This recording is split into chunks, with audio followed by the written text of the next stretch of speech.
prepare-se para mais uma história assombrada do canal Creepy Horror Pasta. Boa sorte! E se puder aperta gostei no vídeo e se inscreve no canal. Atenção! Esse conto está classificado como adulto. Pode conter conteúdo adulto ou chocante. Título da história de hoje. Com 19 anos eu fiquei 48h em um tanque de privação sensorial. Fiquei encarcerado na escuridão total com ninguém para me acompanhar além de meus pensamentos por 2 dias inteiros. Do dia 22 até o dia 24 de agosto, fiquei preso no inferno. E nunca esquecerei o que aconteceu naquele tanque. Mais ou menos um ano antes desses eventos, eu conheci um cara que vou chamar aqui de X. X era meu melhor amigo. Durante toda a minha adolescência, achei muito difícil fazer amigos. Então quando conheci no primeiro semestre da faculdade, fiquei emocionado de ter alguém para curtir junto. Nós compartilhávamos do mesmo senso de humor levemente ofensivo, às vezes até demais. Gostávamos dos mesmos jogos, e no geral tínhamos os mesmos interesses. X era como eu. Nunca tinha se dado bem em fazer grandes amizades, então acredito que ambos estávamos felizes em ter finalmente companhia. Enquanto nossa amizade ia se desenvolvendo, fui convidado para ir em sua casa. Para meu espanto, aparentemente ele era herdeiro de uma fortuna farta. Eu já sabia que era bem de grana desde que o vira dirigir um Nissan GT-R. Mas nunca havia percebido seu nível de riqueza. O apartamento dele tinha pelo menos 8.000 metros quadrados. Era um andar inteiro do prédio. Seus quartos eram recheados com as tecnologias mais avançadas e marcas roupas mais sensacionais que você possa imaginar. Foi nessa época que achei que havia levado o maior prêmio em quesito melhor amigo. Enquanto nossas aulas na faculdade iam passando, comecei a perceber que havia algo levemente estranho em X. Teve uma época, perto do final do segundo semestre, em que estava agindo de forma engraçada. Fui dormir em sua casa e ele me perguntou se eu acreditava em demônios. Falei que não tinha muita certeza se acreditava ou não, mas percebi que X não ligava muito para o que eu pensava. Então me contou que às vezes os via enquanto dormia. Disse que isso o aterrorizava. Basicamente tentei fazê-lo descrer naquilo e voltar para a realidade. Disse que provavelmente tinha sido só um pesadelo,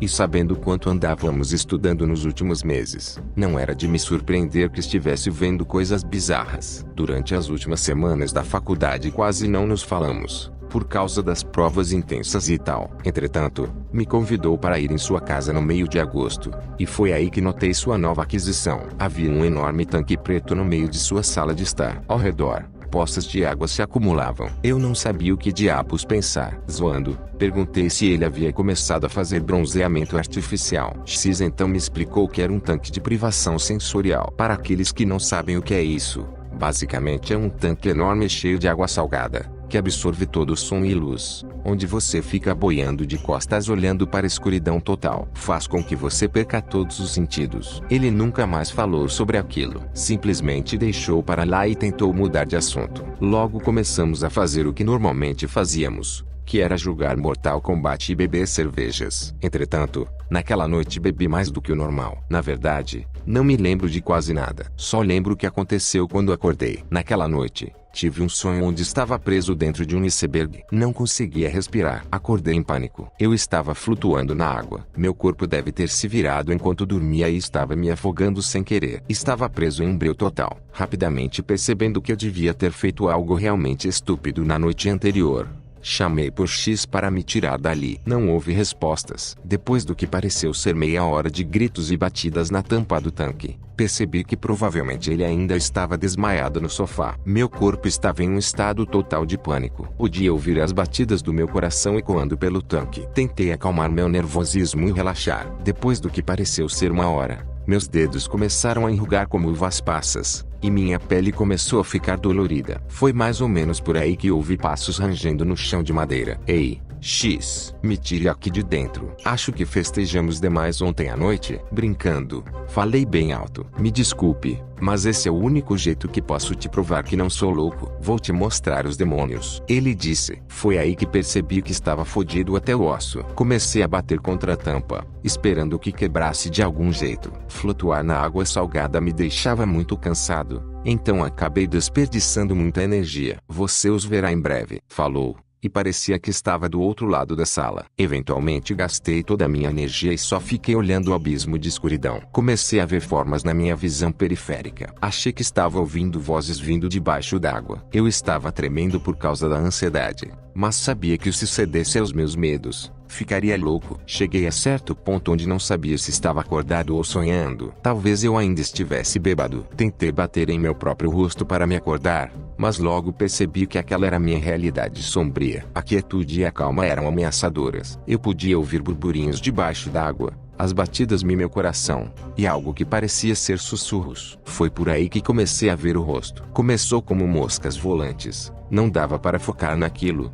mas estava ali. Pelo que conseguia ver, a pele era metade laranja, metade branca. Tinha olhos enormes, completamente brancos e um enorme sorriso. Não saia da minha visão. Tentei piscar repetidamente, mas continuava ali, estando de olhos abertos ou fechados. Nesse momento eu já havia perdido completamente a noção do tempo. Dia e noite eram algo do passado. Eu realmente tentei manter a noção do tempo, mas devo ter me perdido por volta da 3ª hora. O rosto começou a fazer sons, quase como o sibilar de uma cobra, e continuava e continuava. Cada sibilar ficava mais alto, começando a ficar cada vez mais agressivo, gritando comigo, olhando diretamente na minha alma. Senti como se algo estivesse por baixo de mim, me observando por debaixo d'água. Era apenas um pesadelo. Eu orava para Deus que fosse apenas um pesadelo. Eu estava com tanta fome. Então ouvi um barulho, bastante distinto. Vinha de fora do tanque. Ouvi um rangido de porta e passos no chão de madeira. Depois um grito de mulher. Não conseguia entender as palavras, mas já sabia que era algo muito ruim. Comecei a bater com força na tampa do tanque, na esperança que ela me ouvisse. Seu choro parou e eu a ouvi andando em minha direção. Uma onda de alívio percorreu meu corpo. Até então, eu achava que morreria ali. Algo pesado foi retirado de cima do tanque e foi aí que a luz brilhou. Tudo estava tão claro e difícil de entender. Ela me retirou da água. Eu não conseguia ver nada, mas pude ver que ela estava coberta de vermelho. Ela pousou o meu corpo gelado e trêmulo no chão, e disse que uma ambulância chegaria em breve. Me lembro de só ficar lá deitado, minha visão lentamente se ajustando à claridade. Pude ver mais vermelho, e um breve borrão de laranja e branco. Havia outro alguém no chão ao meu lado. Era X, ele havia cortado a própria garganta, e sangue havia jorrado por todo o chão da sala de estar. A faca ainda estava em sua mão. Quando minha visão finalmente ficou normal, consegui ver o que estava nas paredes. Era o rosto. Você viu? Você viu? O demônio. Você está vendo agora. Você viu? Estava escrito por todas as paredes. Depois de uma semana hospitalizado, descobri que a mulher que me resgatou era de fato a tia de X. Ela me contou que os pais dele haviam morrido e todo o dinheiro ficara com ele. Falou também que era eternamente grata por eu tentar ser amigo de X. Aparentemente, ele era bastante perturbado por causa da morte dos pais e se recusava a tomar suas medicações que o ajudariam com seu luto traumático. Eu ainda vejo o rosto, o tempo inteiro. Quando eu pisco os olhos, quando durmo, só quero que suma. Louco ou não, X estava certo. Eu vi o demônio, e seu rosto era laranja e branco.